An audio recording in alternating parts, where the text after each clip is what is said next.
وهذا العلم علم يتفاضل فيه الناس وفوق كل ذي علم عليم.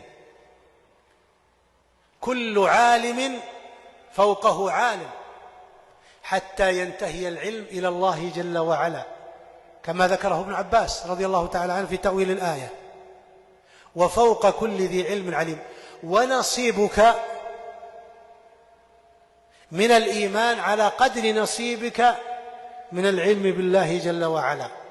ولهذا كان من المهم أن يتعلم الناس ما يتعلق بأسماء الله عز وجل لينعموا بآثار هذه الأسماء في العاجلة والآجلة.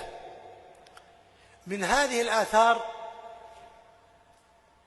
أن العبد يعرف ربه، والعبد إذا عرف ربه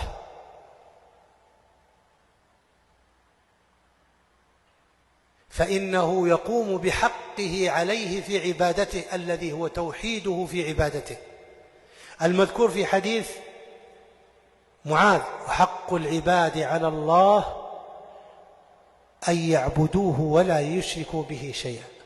فمن لم يعرف الله لم يعبد الله حق عبادته، ومن لم يعبد الله حق عبادته كان من الهالكين في الآخرة، أو من الذين لم يدركوا الحظ الأوفر والنصيب الأعلى منها،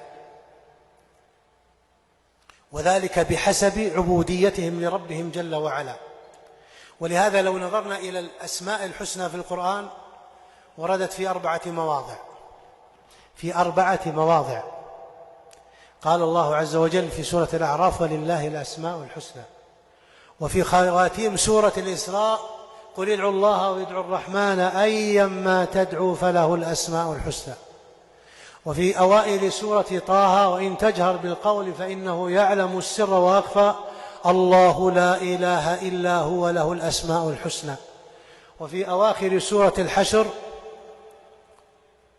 هو الله الخالق البارئ المصور له الأسماء الحسنى.